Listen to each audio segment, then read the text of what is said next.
Hello, Internet. Welcome to episode number 303 of the Comic Watchers show. He's Chad, I'm Matt, and this is our show about comics. So, welcome, Chad. How are you feeling this week?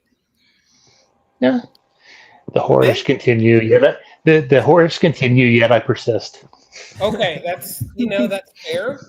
And we did have one puppy murderer lose her job today, so that was at least a nice little touch. I'm sure there will be more horrors, though, for at least the next 3 years. So We're not here to talk about the bad stuff. We're not. We're here to celebrate comics, and to that end, we are talking to Anthony Iannaccio and Joey Murphy of Superguy. Hey. Now funding on Kickstarter. Gentlemen, how are you? We're good. Thanks Doing for pretty having good. us. Doing And Okay. Good to be You here. got my last name perfectly, which is rare. So Really? yeah. Man, I don't know. I guess I've watched enough Sopranos that when I know an Italian name when I see it. All right, you're winning me over already. Or that's what we're here to do, is win you over and win the hearts and minds of whoever. There we go. So, gentlemen, Superguy has it's not only funding on Kickstarter, but it has surpassed its goal already of $3,000. Which congratulations on that. Thank you. Thank you. very Thank much. you. Yeah, absolutely. So I know this current campaign is for the first 2 issues. And what can you tell us about Superguy and Robot Guy and their world? So, so Superguy is, you think of him as a lazy Superman. He's like has all the powers of your, typical generic like superhero, but he doesn't use them. That's the point. And so, in his adventures, if you want to say quote unquote, he has his robot sidekick, aka Robot Guy, do all the work. But he takes all the credit, so everyone still loves him, still sees him as their main hero.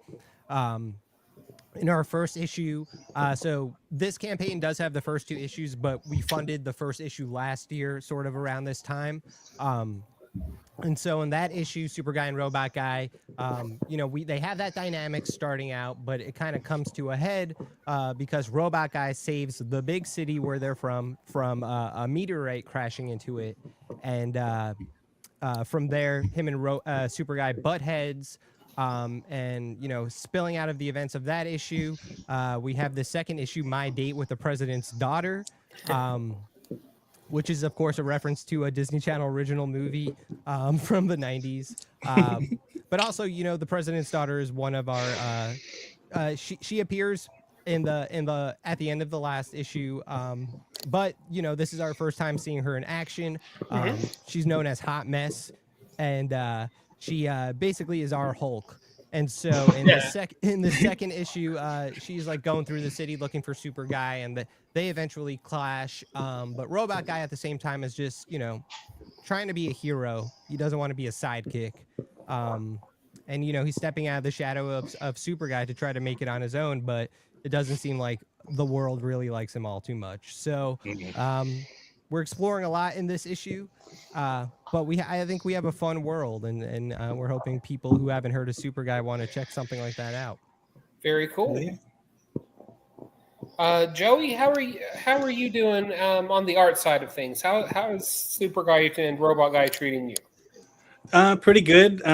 They are a lot of work, but it's very rewarding, and I enjoy every minute of it. Well, okay. Yeah, pretty simple. It's a good time. Like I love from start to finish drawing everything in this comic. I will say Robot Guy is definitely my favorite to draw. I feel like there's more of me in him. Like there's a bit of me in both Superguy and Robot Guy, but like I feel like Robot Guy is closer to my soul, I guess. I don't know, for lack of a better word, than Superguy. But he's just so much fun to draw. He's just a cute little robot, just trying his best, and I don't know, he's a good guy. He is a good guy, and he is trying his best. And I should also mention, just as a point of reference, that when Anthony mentioned the big city earlier, that's the actual name of the city that they all reside in. Correct. Is a big city. Yep. One word, the big The big city. That's right. So, very important, and I love the little details like that that permeate this series. Yeah, the small details are so important to us, honestly. Yeah. Chad, go ahead. Kind of stepping back, and I know in our previous interviews we've covered this, but tell us about your introduction to the world of comics and what made you want to create your own. Sure. For me, it's definitely, I grew up, I didn't really read comics as much. I just was like into superheroes, like the animated series and things like that. Although, I did have comics. Then one year at a book fair, I'm going to say in like fifth grade or so, I got Death of Superman and a Simpsons Treehouse of Horror comic. And that kind of like opened my mind to the world of comics, I think I read that Treehouse of Horror comic more than anything. I still have that beat up copy. And then once I got to high school and then, kind of had a disposable income because I actually, had a job and could like buy comics for myself, I really started getting heavy into like DC and Marvel. So like Civil War, House of M, Infinite Crisis, Identity Crisis, Planet Hulk, kind of all happening during that era. And like really like that was it. That was my entry point, and from there, I just couldn't stop reading. On the flip side of that, I've always been a writer. That's just what I've wanted to do, what I felt I'm always good at. Always written short stories, just kind of for fun. I've done sketch comedy, stand-up comedy. I've written screenplays, spec scripts for TV shows. So like, I'm just a writer, right? And comics, I just never could figure out how to get into them. It always seems sort of, mystifying and like, I've written scripts, but it took me a while to figure out like that a comic script, like, I guess my barrier to entry was like, I didn't realize a comic script could kind of be anything, it doesn't really follow a strict format. And I could kind of get hung up on details like that. But then, write the pages and that's fine. But anyway, so I got an opportunity to do an anthology story. And that was like the moment for me to like finally make a comic. And the first person I thought of, and I reached out to him, and he's sitting right there. He's Joey Murphy. He helped me create that comic, and that was the 10-page Superguy one-shot. And that was only a few years ago, like 2023. So as a comic writer, as a comic creator, this is still a newer world to me. I'm still learning a lot, but I'm having fun making the comics, and I wouldn't keep put so much effort and put so much time into it if this wasn't fun to do for me, I think. And that's all I'm trying to bring to this series. Fun, talking about the horrors of the world. Like, yes, of course, me and Joey feel the exact same way, it's hard not to. And so I love reading comics. I'll read any sort of comic. But I feel like, there's not enough comedy comics out there. Yes, there is comedy in comics, and yes, they do exist 100%. But I'd like to see more. And so I figure, it was something I'd like to do. And that's why Superguy exists. Awesome. That was a tangent. I don't know if no, I'm that's fine. You love tangents. Joey, how about you? What is your superhero origin of comics? Well, I'm a bit of a late bloomer, I guess you would say, into comics. Like as a kid, I would read the, like the comic section of the newspaper, and always get excited for the Sunday comics because they were longer and in color and everything. And like I didn't read a whole lot of like the main like Marvel, DC kind of comic books as a kid. I did read a lot of like Calvin and Hobbes and a lot of Archie, a lot of Archie growing up. And like I didn't really appreciate, I guess, like what comics could do as far as storytelling. Like little guy me, I was just like, oh, comics, they're funny and colorful and silly and just like jokes and like Batman, Spider-Man, those are cool, but like they're too serious. Like I don't want them. It's not for me. And it wasn't until like the movies started coming out that I was like, oh, okay, like I'm more familiar with these characters. Those are kind of cool. I'm not really as interested in comics still until like the MCU started kind of blasting off. Like Iron Man came out, like the first big three came out, like, oh, these are cool, but like whatever, it's just a superhero movie. And then at the end of the Avengers, like the end scene when it like pans over, there's Thanos, and like my friend and I went to like the midnight showing, and most of the theater was like, "Oh my god!" And I was like, "I don't know who this is. What is this? Like something's big. I know that. Like I'm curious. I have to know who is this guy and what is his deal." And like I went on Wikipedia and all that, and I was just like, the more that I like learned, it's like, oh shit, like this is wow, like this is a pretty cool thing. And then like gradually my Instagram algorithm would kind of like throw pages like the more that like I would Google whatever, because like the trailers for the new movie script was like, oh, Scarlet Witch, who's that? Like, what's going on? Who? Tell me all this stuff. And then how the algorithm works. And so I kind of got more and more interested in like the characters and the stories and everything. And then Anthony and our friend Jake and Cody started their comic podcast. And so then I'm learning even more and getting more and more interested. And like I just kind of slowly like dipped my toes in and kind of got into it. Now like I'm reading like Spider-Man and like Batman Long Halloween and like all this stuff, and just it's been a pretty cool little adventure, I guess you could say. Awesome. Yeah. You feel that, Joey, you feel that coming into comics later and coming into them more through the film side than the print side kind of gives you a different perspective as an artist? Probably. I think so. Yeah. Because like I had done a few of like comic stories of my own, like kind of in the middle of all this. So I didn't really know like the rules of how, panels were set up and like this and that. And I kind of figured it out a little bit for the most part. So like I didn't know the rules. So I didn't know which rules I was breaking or which rules I could break or bend.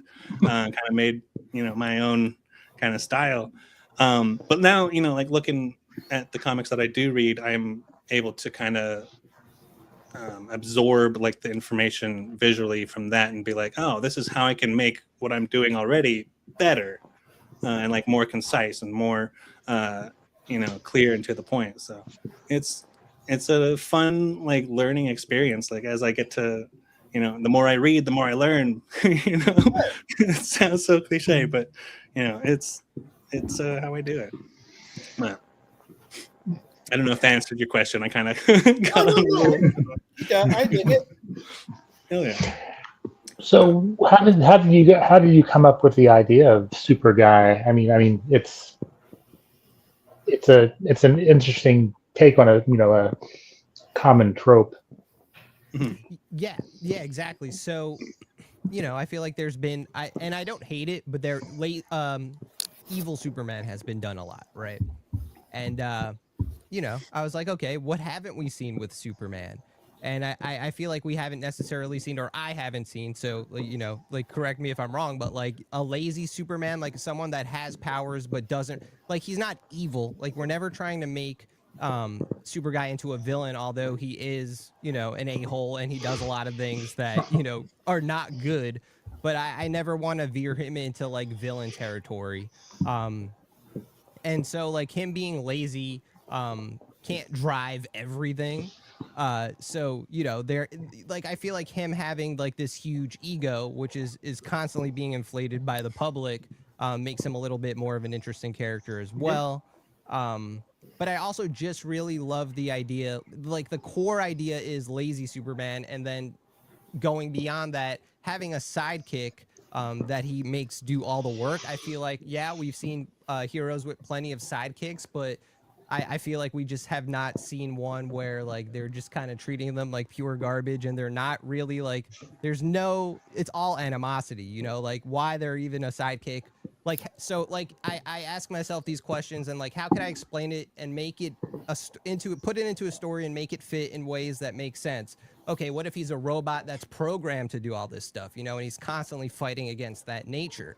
And and that's slowly but surely, like, it kind of became Superguy. But like it was just an idea. And I feel like Joey made those characters real. Like for me, like I wouldn't just ask any, like, it was my first comic. I really don't. I didn't before that know how I would find an artist. Like Joey was the first person I asked, but I wanted to make sure whatever story we were doing would fit his style, you know. And I feel like Superguy just felt like that kind of story. Like that idea just felt like it would lend itself because it was going to be funny. It was going to be full of humor. And I feel like Joey's art just kind of lends itself to that. Um, and it did work. And like his designs for the characters made them even something else that was like beyond that idea, at least for me. I don't know, like Joey, like obviously you have input into like, you know, that. Yeah. Like you made choices why they were the way they were.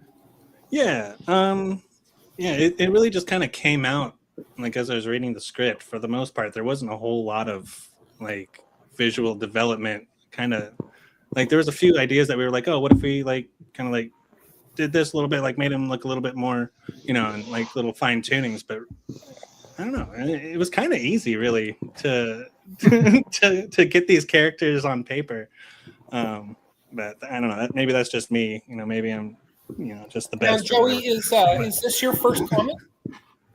Like this, yeah. I had done like a couple of month-long, like Inktober, 1 page per day for 31 days kind of situation, like a few years ago and everything. But like as far as like actual like physical printed out comic book, you know, superhero kind of thing, this is my first. Yeah. Awesome. Well, I guess. Congratulations on that. That's a huge Super milestone in your career. Thank you. It's exciting. It's It fun. should be. If you don't love it, the readers will know. For sure. It I believe that too. definitely comes through. Absolutely.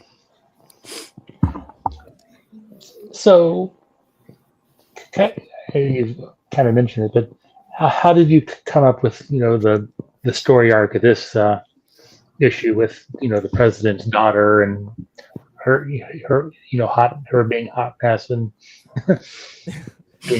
So you guys mentioned before, you know, details, right? That's really, I mean, I think it's important for my favorite stories. That's like really what's, you know, I think makes me stick around and remember them and like just make me think about them a bit more.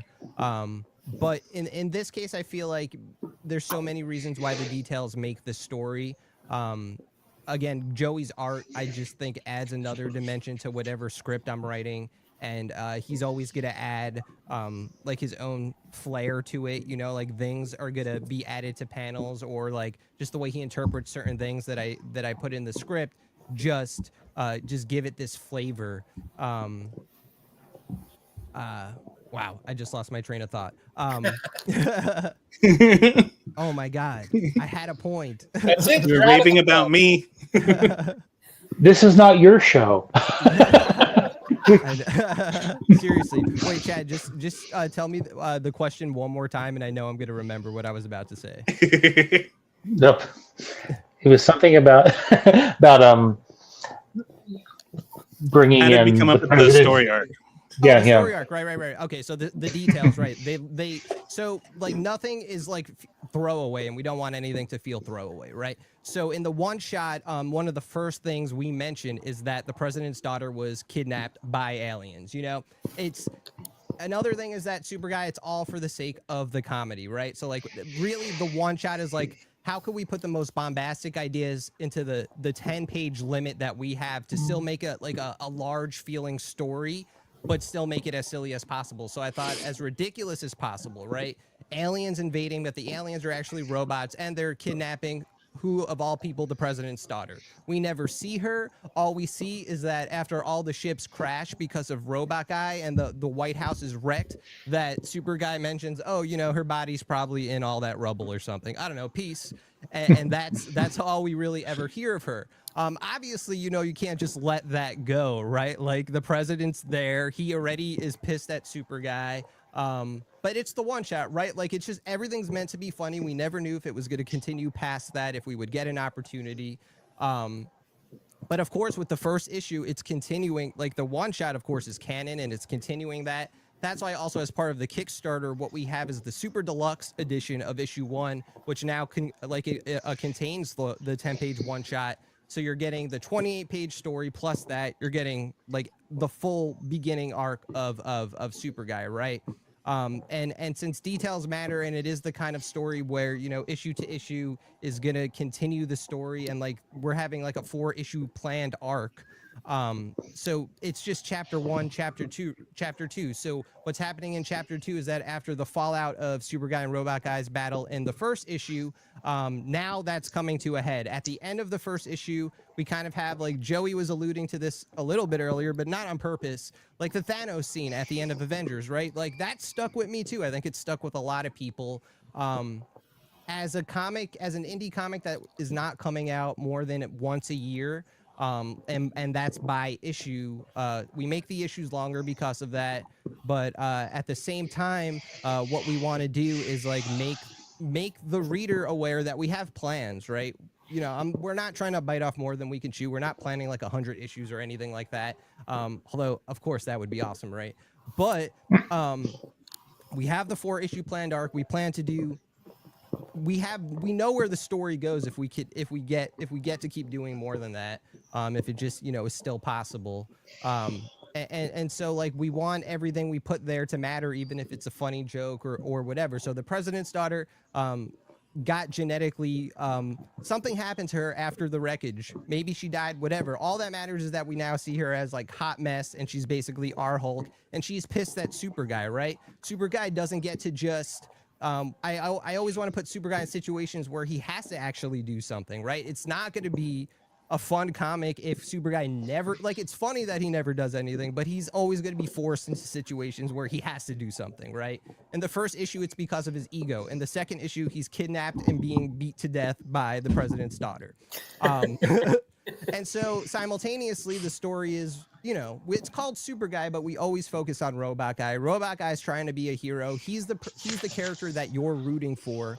And so his story is continuing too. In the second issue, we're getting to see him try to be a hero, trying to ignore Superguy and not be his sidekick, but, you know, fate has different plans for him.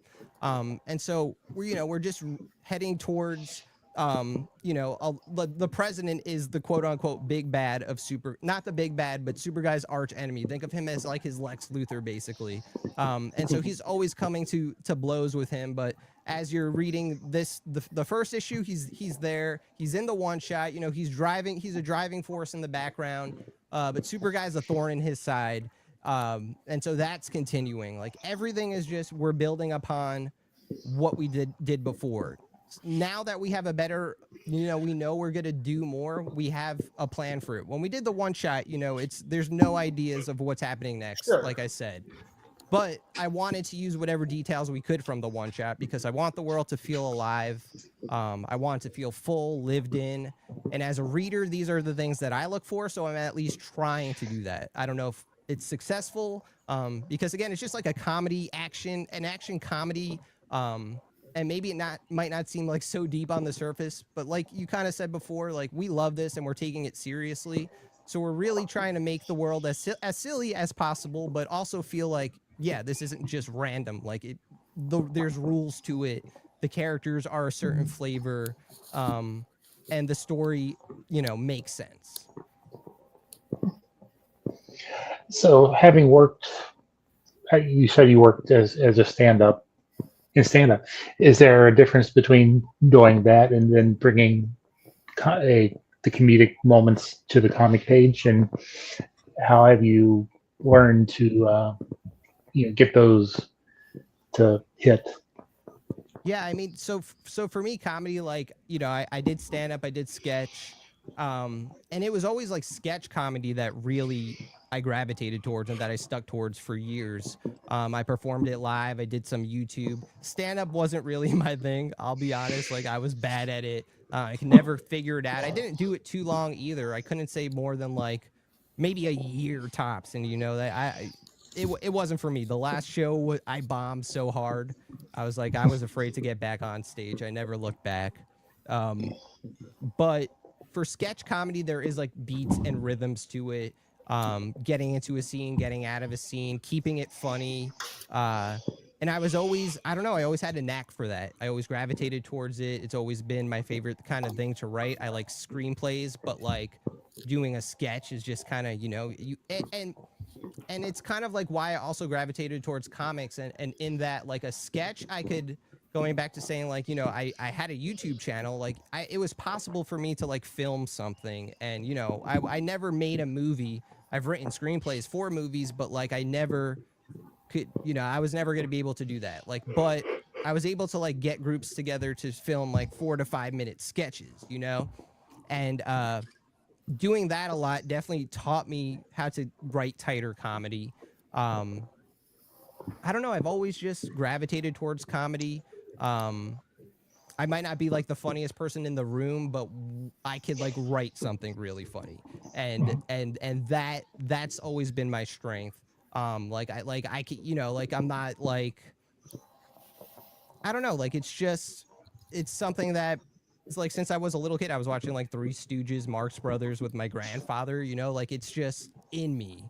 My grandfather was just like the funniest dude I've ever met in my life. You know, to this day, like it's just something that, you know, I'm still, I can never explain comedy, why something's funny. Like I'm not gonna sit here and be like, this is the funniest comic you've ever read, because you know, I want to try to make people laugh, and if in this case, if I make Joey laugh, then then I know it works, right? Like that's that's the only thing I'm going off of. So if it's not funny, basically in conclusion, if it's not funny, blame Joey.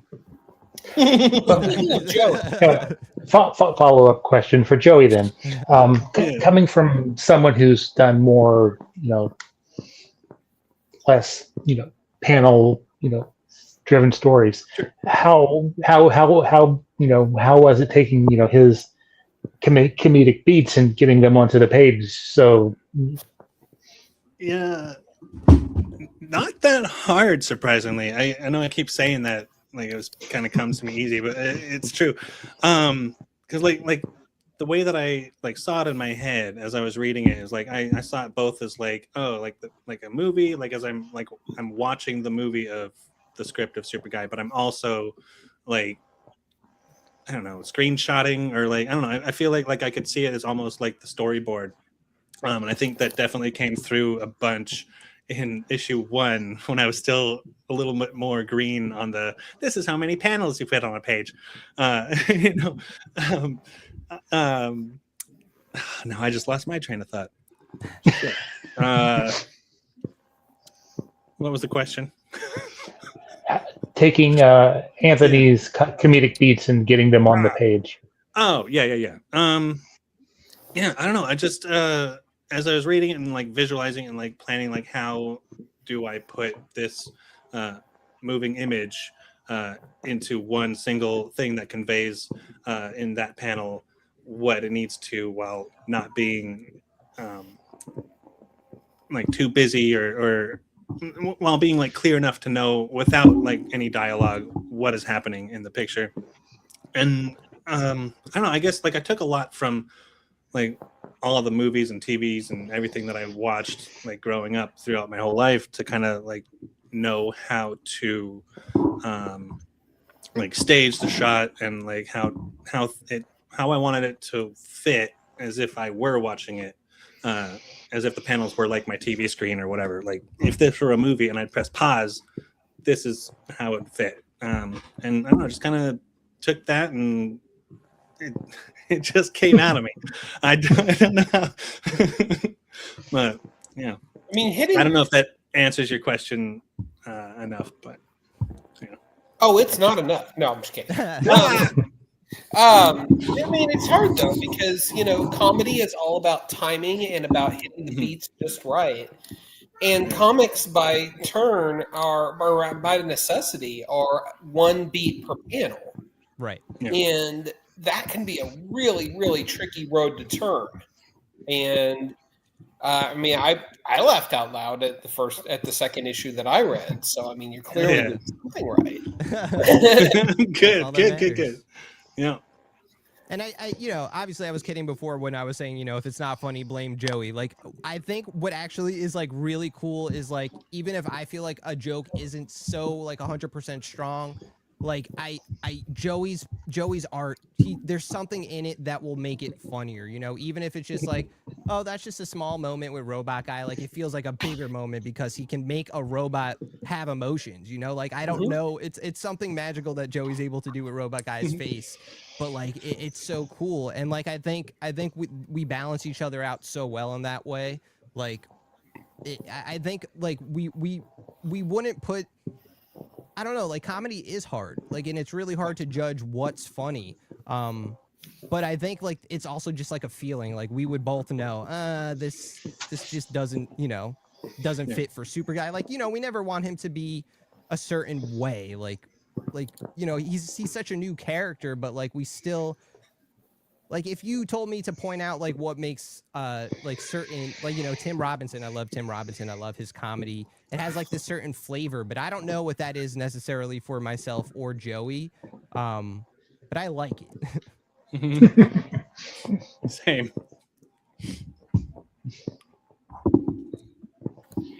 Go ahead, Matt. Oh, sorry, I had to unmute. My cat was meowing in the background, as they do. But so let's talk about the campaign itself now. So you've surpassed your funding goal, which is outstanding. Again, congratulations Thank on you. that. What perks have there been to working through Kickstarter versus maybe some other platform, or just like what are you guys enjoying about this experience, I guess? Ooh, I'm glad it's funded already. Like that's always It takes a lot of stress off. Yeah. True. I don't know. No, go ahead. I was going to say, am I correct that this one funded pretty quickly, whereas your first one kind of seemed to follow the usual fun drought, fund at the last minute? I could be wrong. No, actually, okay. So actually, the first one funded in less than 4 hours. Can you believe Yeah. that? Okay. That's amazing. Yeah, It was pretty awesome. This one did not at all. But that's okay. Like it funded in a few days, and that's still amazing. I cannot complain about that, right? But like the first one did so well, so it gave me unrealistic expectations of maybe how this campaign would go. That's my own fault. That's nobody's fault, because we funded with our $3,000 goal. And some campaigns with that amount can't fund. I know Kickstarter is very brutal right now. And so there is a reality to just like the money, people have. And we got plenty of support. It's amazing. We're here. Superguy 2 is getting made. Everyone's getting it. The Kickstarter ecosystem is just really the only place I know how to do this, right?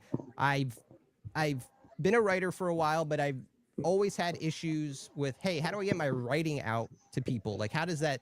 I just never could figure it out. That's kind of why I want a YouTube route for a little bit, trying to make something. But I feel like as a writer, you always kind of, I like writing prose, but like I love writing with something visual. So like, video or art.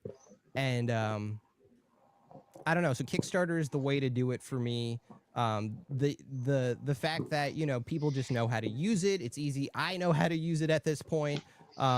It's very easy to like put stuff up there and then get it shipped out to people. I really don't know what other way we could put it out there. The support is definitely needed for sure to like get it made. So it's kind of just the reality for us.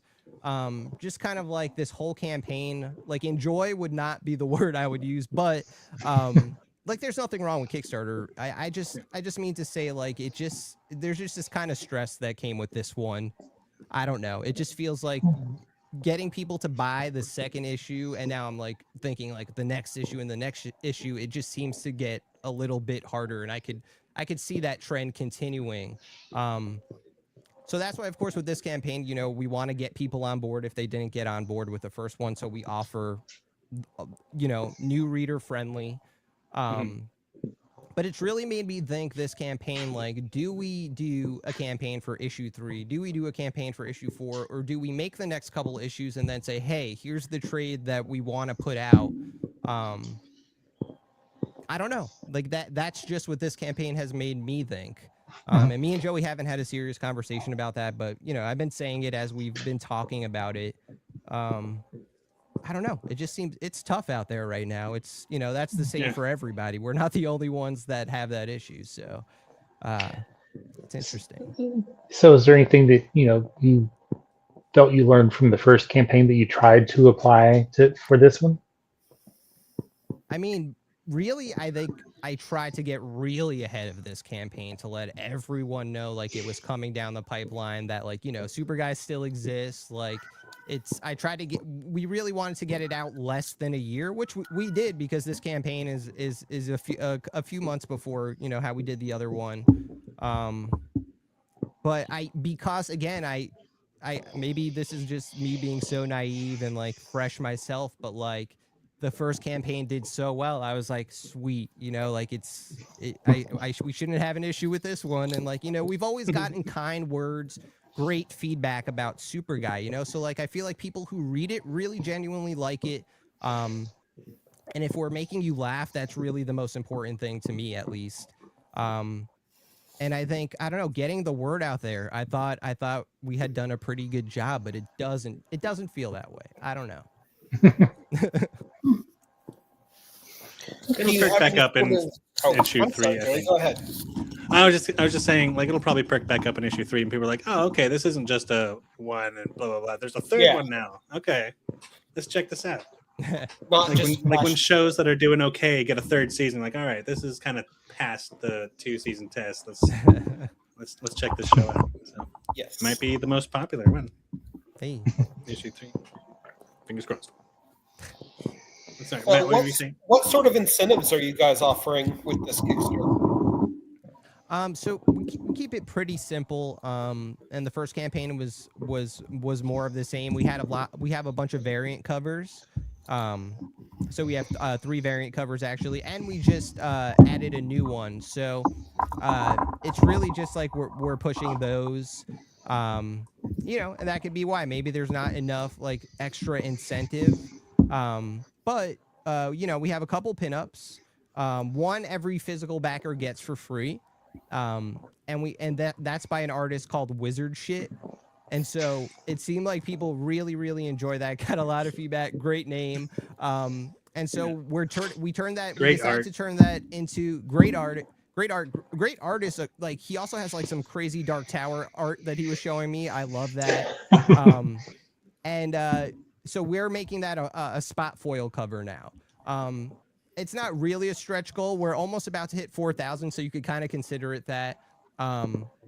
But it's available now as an add-on, or if people want it as a reward. But that's in addition to so we have Joey's main cover. We have an Ahmed Rafet variant. And that's like a classic romance cover. We have an Adrian Caleric variant that's just so wild. Superguy smoking a joint. Love his art. We have an Andrew Drillin variant, and it's an homage to Nightfall. So it's like a hot mess breaking Superguy's back, a la Bane and Batman. And then Wizard Shit's cover is just like it's Superguy and Robot Guy, but in his style, and it's just so cool. Superguy looks just kind of so realistic, and he's got like his sandwich out. He's in a cool pose, and Robot Guy is looking as awesome as ever. He's got like a cape too. It's just a cool effect, cool colors, and it was Joey's idea to make it a foil. Actually, he's like, this would look so cool that way. So we're doing that, and I can't wait for people to see that. But Joey, I don't know if you want to talk about the sketch covers.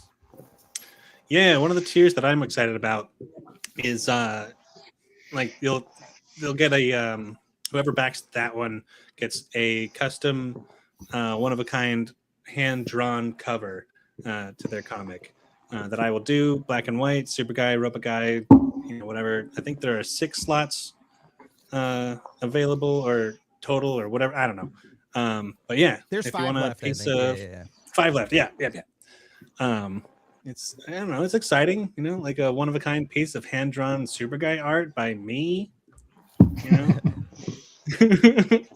But no, it's a pretty cool thing. I was excited about that tier. Awesome. Sounds like you got some good goodies. Oh yeah. So, Chad, do you think these guys are ready for our 5 questions, or our round of 5, or whatever we're calling it? Yeah. I don't know. Maybe they are. I don't know if I'm ready. So we started doing a feature on the show where we take some time and we ask you what's your 5 favorite blank, whatever, comic book related. So like last week, for example, we did 5 favorite runs. And that could have been an hour-long conversation in and of Sure. itself. So this time we're talking about 5 favorite runs of independent publishers. So anyone that's not Big Two. Okay. What are your 5 favorite runs? So Joey, I'm going to put you on the spot and ask you to go first. All right. So I'm still new to the comic, but by That's run okay. you mean like stories or like your individual favorite series. I misspoke. Excuse Oh, me. okay. Oh, okay. Like your Okay. favorite series, like I don't know, Hellboy. Yeah, I'm still learning. Okay, yeah, no, I do enjoy Hellboy. My 5 would start with Invincible, which is a huge influence on not only the way that I panel out the page, but also kind of draw the action and stuff. I started reading it midway through drawing last issue, and like reading it and then drawing, I was like, oh, I don't know. It was like osmosis. I was like, this is how I can do it. So Invincible is great. Plus, it's an awesome story, and the show is pretty amazing as well. Next, in no particular order, Saga, which I was introduced to. What? Oh, we'll come back to number 4. Yeah, we'll come back to number 4. Sorry, we're just kicking off with number 5 right now. Oh, I thought we were doing a whole list. Yes, okay. I got you. I very much failed to explain the rules of the game. Anthony, I was just so excited. Hey, you're talking about Saga. I get it. This is only the second week we've done this, so we're making it up as we go. Okay, gotcha. Okay, yeah. This is a tough one. Question: does Vertigo count as indie, or are we counting that? It does not, because it's still a corporate comic. Okay, gotcha. But Image is okay. Image is cool. Ooh. Okay. They're not owned by Paramount. Okay, gotcha. Thing. You know what? I'm gonna do maybe call it recency bias. I'm just gonna stick with like 5 indies from recent times. Okay. Like maybe in the last 10 to maybe even 20 years. So number 5, I'll go with let's say Local Man. I really enjoyed I need to Local read Local Man. Boys. Yes. Yeah. That was that. Okay, talk about that had so much great humor. It took like a love of like 90s and like Image comics and like that era, Wildstorm, and like did something really unique with it. Great writing, great art. Tony Fleece, Tim Seeley team up. Like, what more could you ask for? Like, this is a top 5, and maybe it deserves a little higher, but whatever. It's just a great series. Everyone should read it. It is. And I was shocked when it ended. Yeah, that's the Like biggest. they were like, "Oh yeah, it's selling okay. We could make more, but we're not gonna." Like, come on, guys! No. I want more of this world. And it felt like such a rich universe that they could keep going. You know? So much. I'm sure they will. They'll come back to it. I believe it. I think you're right. I think there was a lot of hype around it at the time it was coming out, and I believe we'll see more Local Man at some point. Yeah, hell yeah. So, Chad, number 5 for you. I'm going to go with Revival from Tim Seeley and Mike Norton, and I still have to really get into the TV series, but it's just a very cool concept. And yes. So for those who are tough. familiar with Revival, what's the 30-second pitch? Because I only superficially into it. I didn't know we were going to have to do pitches now.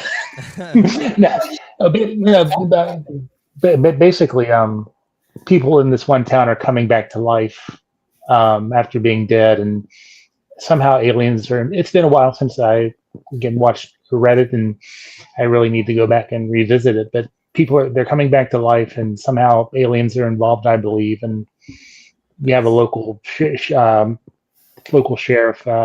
She wants to get out of the town, but her dad's the chief, and she's kind of stuck there. And so you got a mix of kind of not really it's I would say it's almost like Fargo.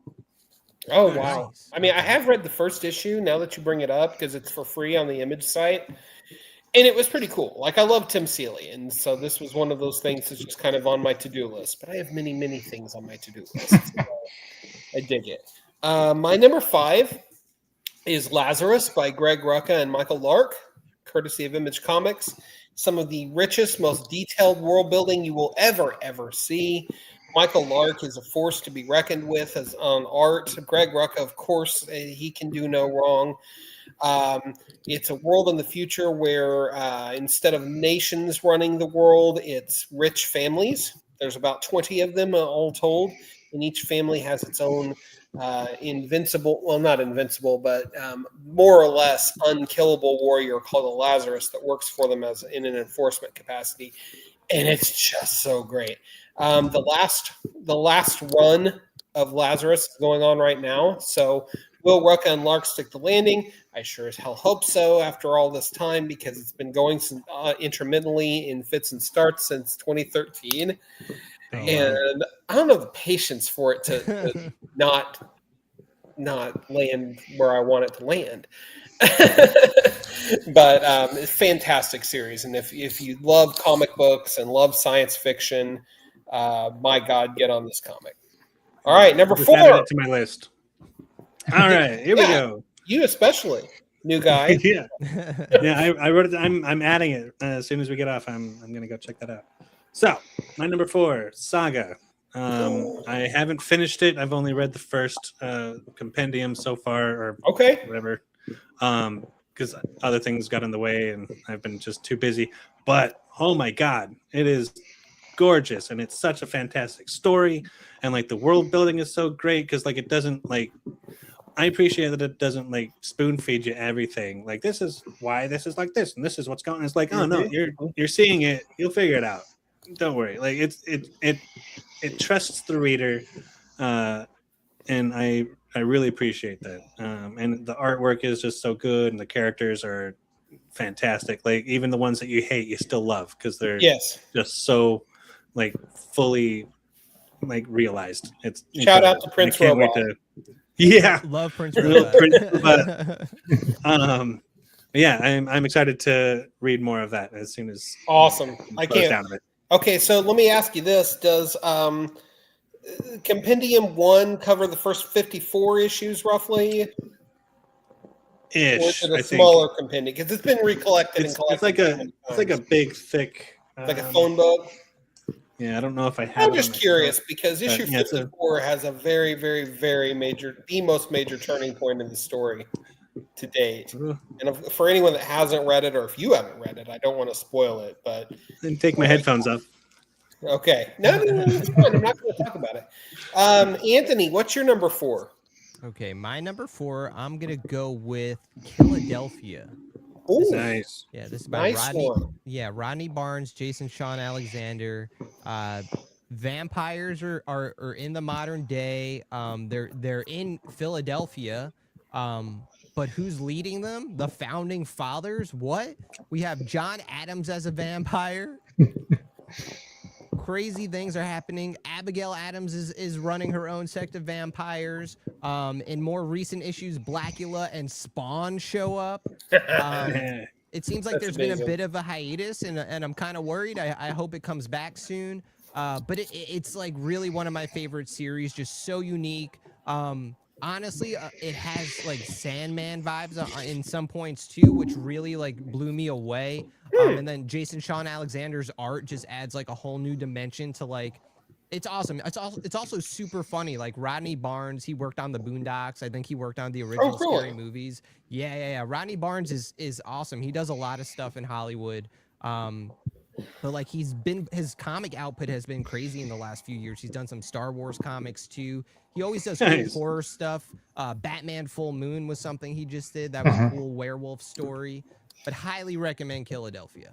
Awesome. Love it. We love Jason Sean Alexander, and Rodney Barnes is underappreciated talent. Agreed. So, Chad, number 4. For me, it's a series that didn't even get to finish because the company went out of business. CrossGen Sojourn. It was kind of like I liked it because it was kind of like a Lord of the Rings and a fantasy type thing, but it was kind of a different spin, and written by Ron Mars, and who lives locally. And every time I see him at a con, I ask him how much it's going to cost for me to have him write the rest of it. Yeah, CrossGen was huge in the early 2000s. People forget. And they put out some super quality work. And they were, I think if I remember right, some of the titles crossed over, but that one really kind of kept to itself. Mm-hmm. Very cool. Yeah, the heroine had to find the pieces of this arrow to kill the the bad guy. It's kind of like Sauron. Awesome. Who was the creative team other than Ron Mars? Who was on art? Anybody noteworthy?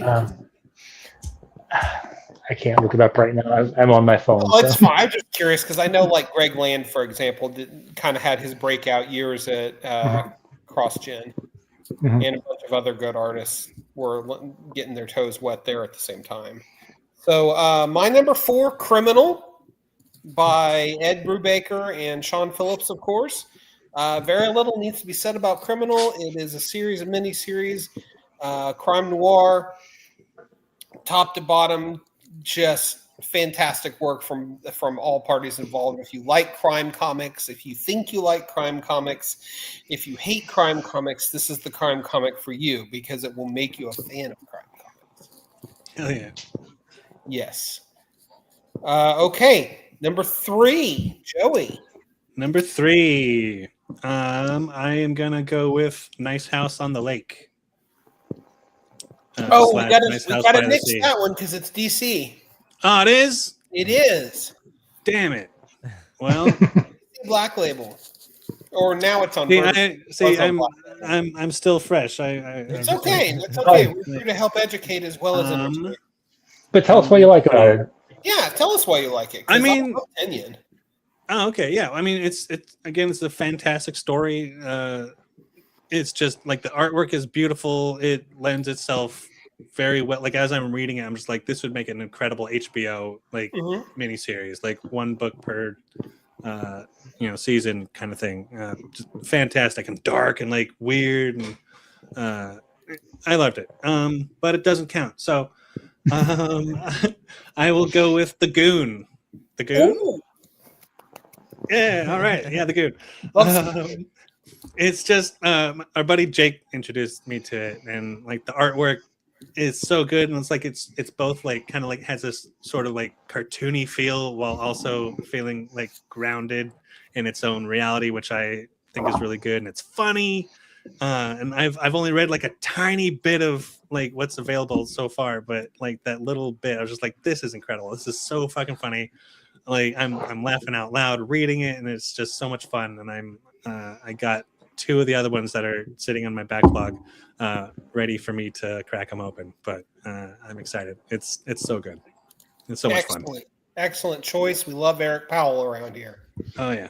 And his artwork, it's so good. It is, and he's a hell of a writer. Yeah. I haven't like read. I'm not super caught up with it, but I've read a lot of it. Radiant Black. I feel like that's a really, really cool new series. I was a fan of the original Power Rangers, but I especially loved Kyle Higgins' run on the Mighty Morphin Power Rangers.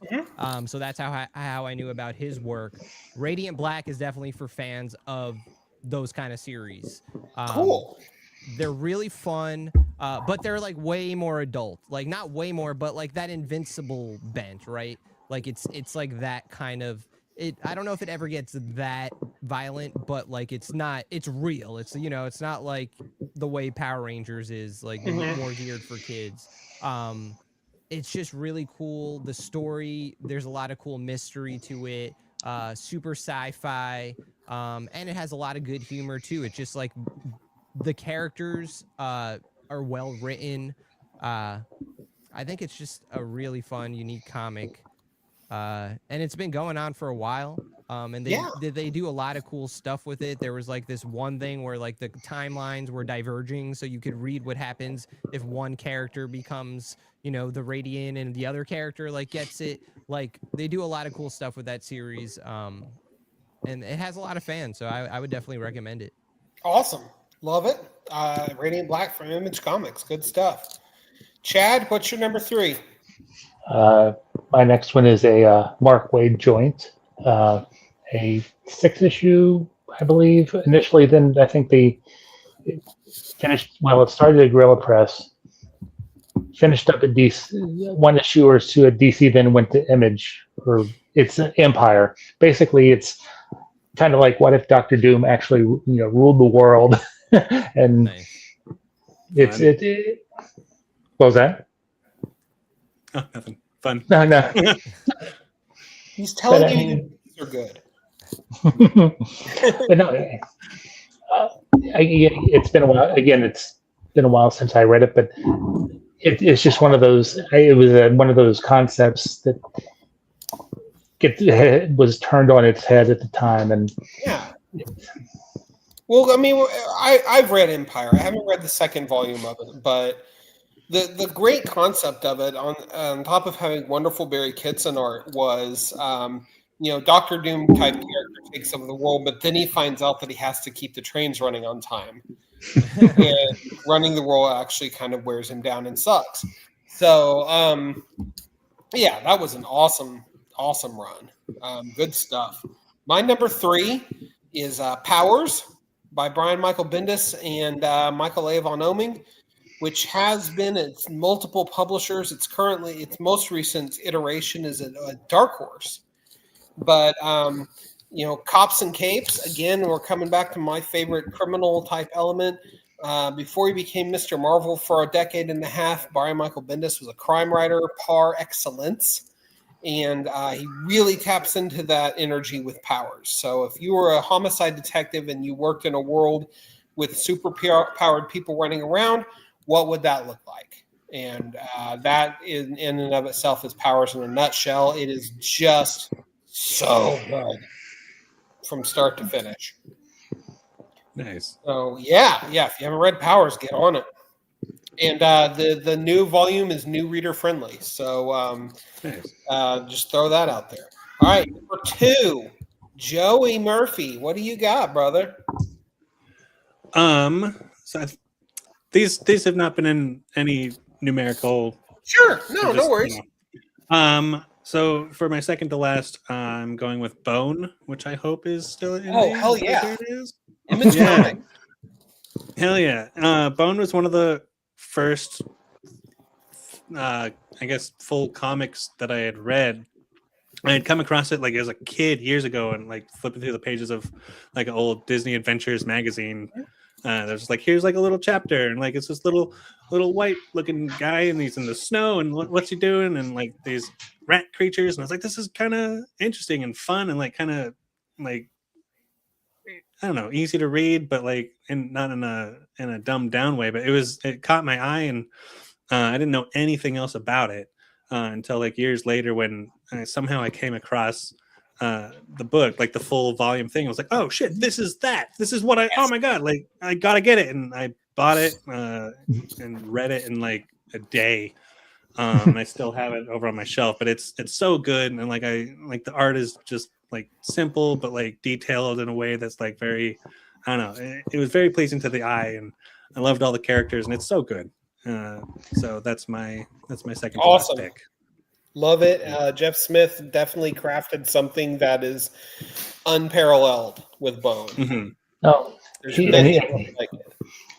and he's a really cool guy. Got to meet him 2 years ago at New York Comic Con. He showed up at the Scholastic after party. Oh, cool. That's awesome. Very cool. Awesome. Nobody has ever put the term scholastic and after party in the same sentence before. But, Chad, you've They throw an awesome one though. Anthony, what's your number 2? Okay, my number 2. Again, I'm just trying to keep it it's not trying to keep it, but I'm just doing a lot of more current comics. Also, if you probably ask me this question tomorrow, the list might be completely different. It just feels like that kind of question. But number 2, I'm gonna give to Mark Russell, Traveling to Mars. Yeah, that was a great one. Always been a fan of Mark Russell's work. He's a huge inspiration. But that I read, it's 12 issues, I think. I read it in one sitting somehow. Like, I could not put it down. Like, it was just it was nothing like what I was expecting, I guess.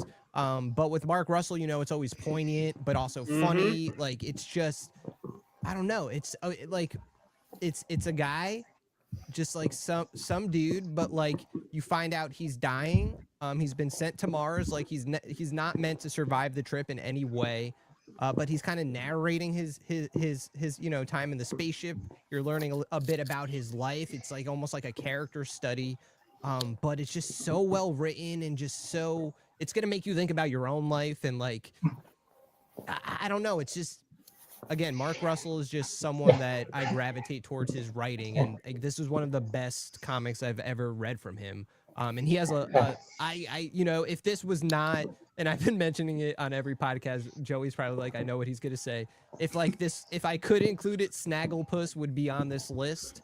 I know it's obviously DC, Hanna-Barbera, but that story is just so good.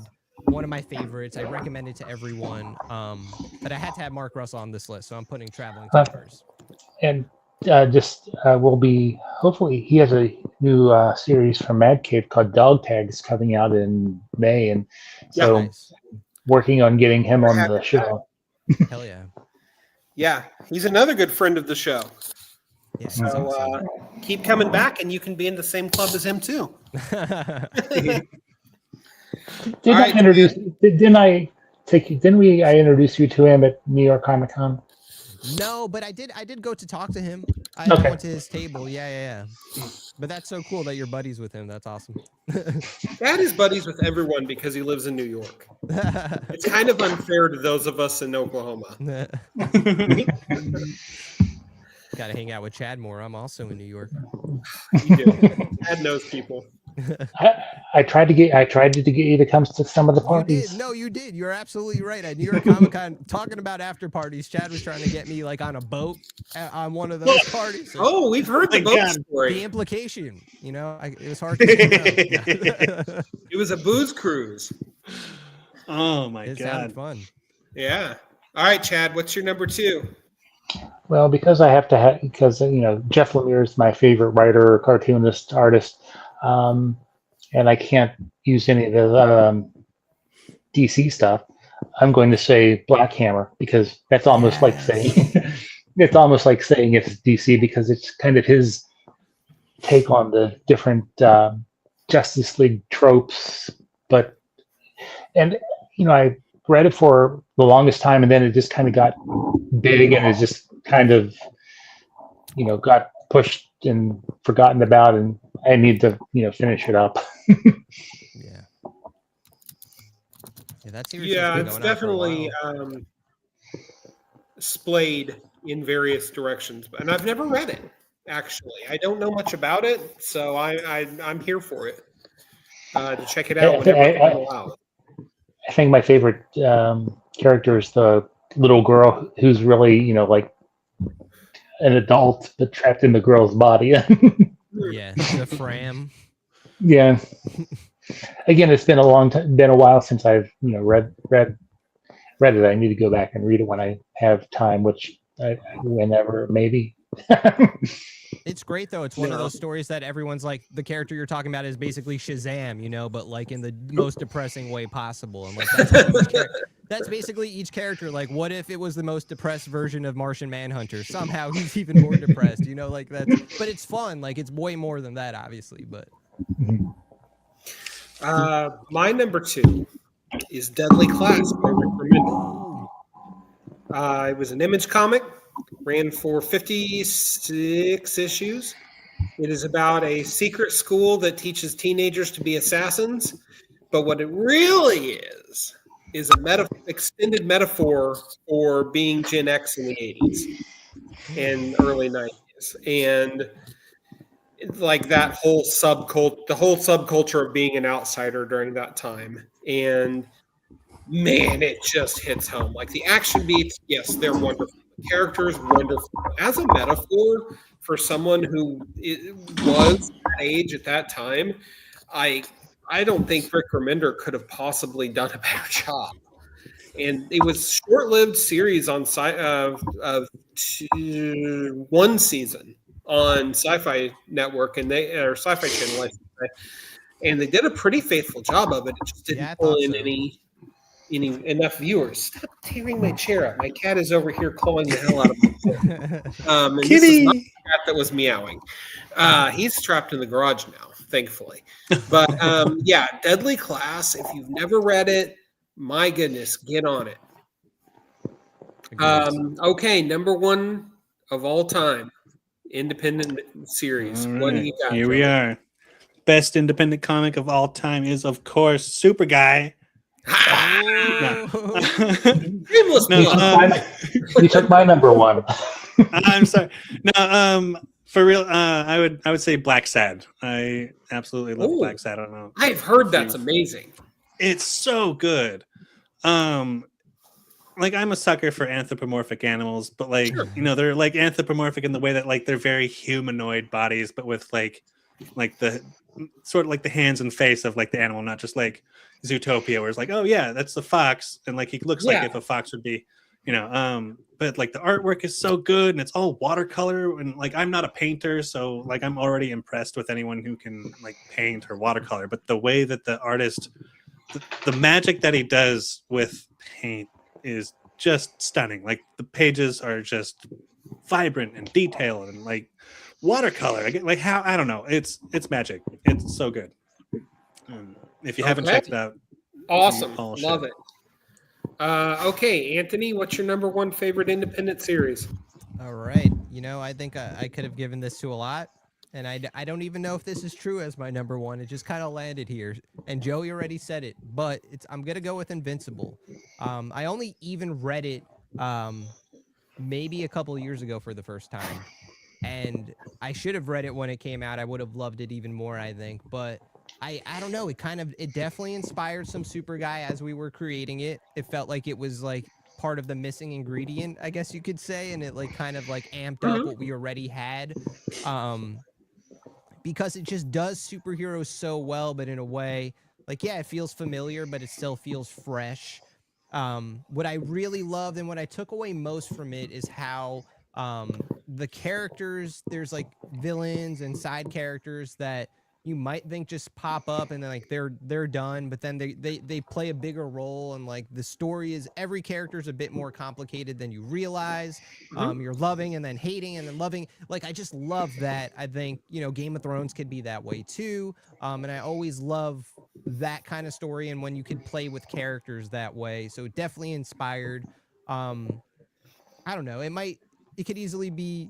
You ask me again, and Invincible might not be anywhere on that list, but as I'm just thinking about it, it's pretty cool. I love it. No, I love it. But there's just so many great indie comics. I was almost thinking of saying Beneath the Trees Where Nobody Sees. A great new one. Can't give that one enough praise. Spectators is also a new one, but also amazing. Brian K. Vaughan. Talk about indie. Oh, that's right. That was a Substack comic, so like, and that obviously it became an Image comic. But like so good, so unique. There's so many good indie comics out. Just that's why I just wanted to give some love to some, like, Invincible's not new, but I don't know. There's a lot of good stuff in recent years. Yeah, no, most definitely. I've got a whole long stump speech about that. But I won't make it to it. I won't make Chad listen to it again.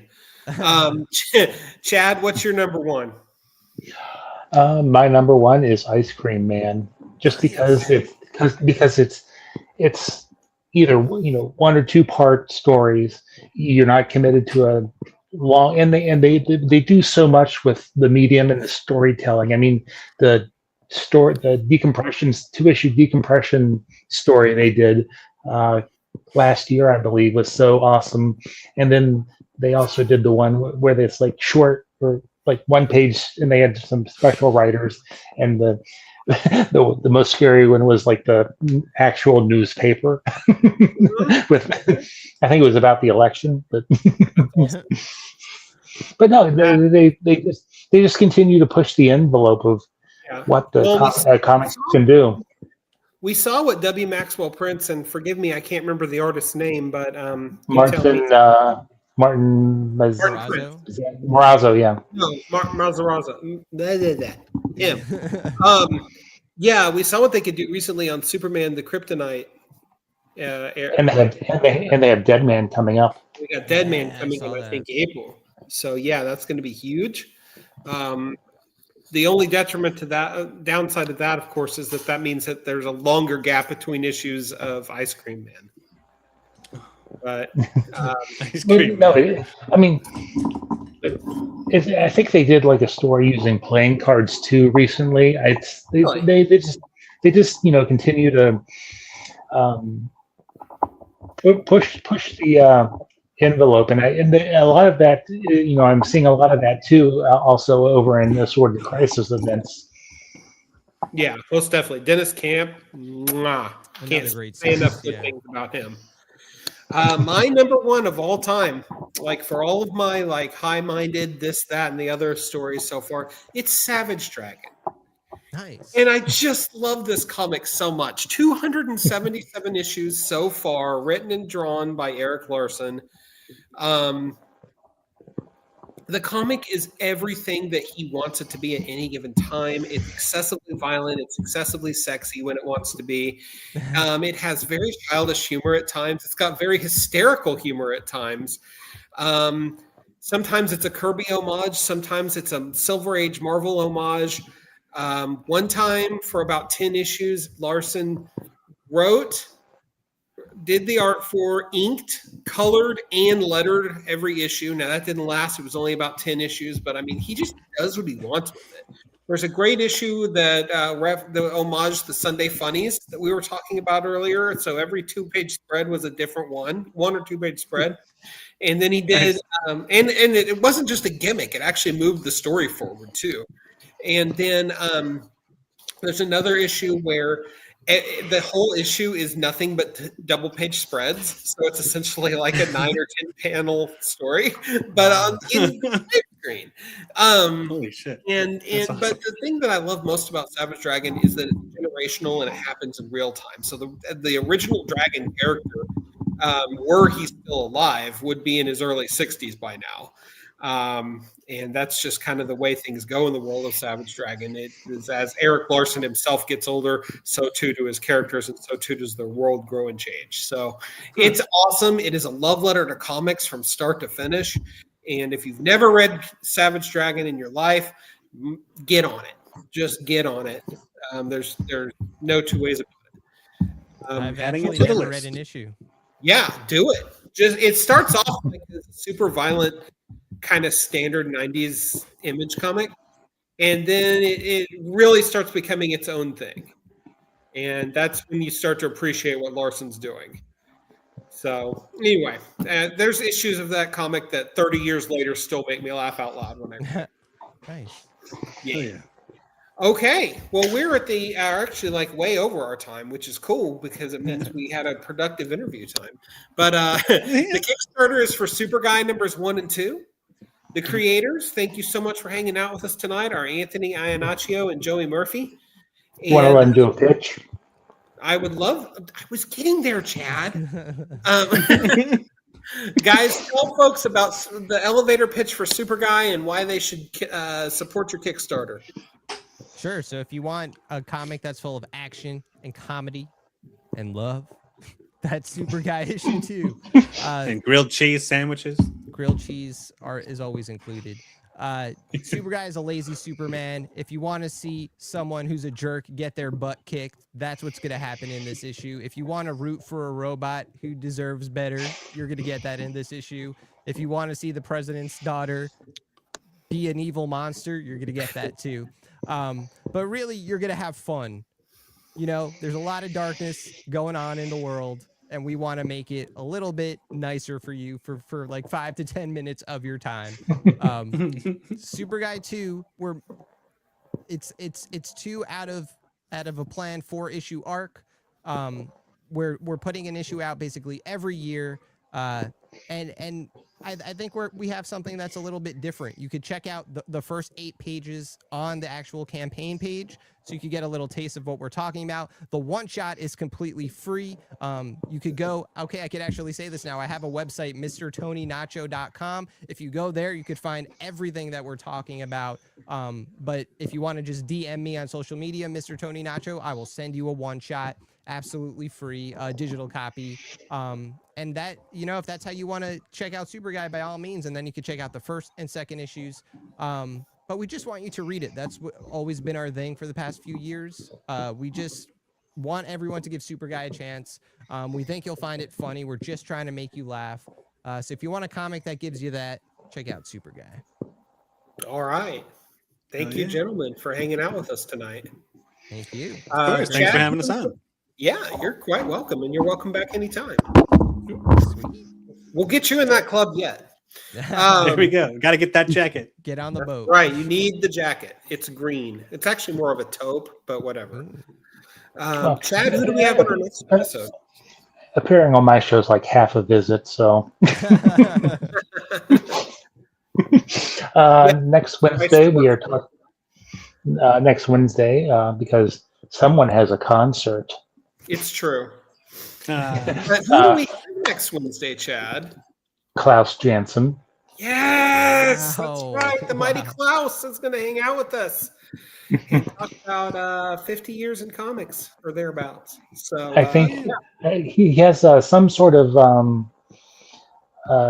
display that's opening up. So we'll definitely talk about that and whatever else he wants to talk about. Yeah, it's his show. We're just going to be hanging out, taking our jaws up off the floor. So, all right. Well, thank you all so much for listening. Thank you for supporting. Get out there, so keep it local. Support your local comic book store. Support local art, local bookstores, local music scene. Whatever you have to do to help local and small-time artists get out there and make their mark in the world, no matter how big or small it may be. Just whatever you do, don't be a jerk about it. Thank you kindly, and we will see you next time.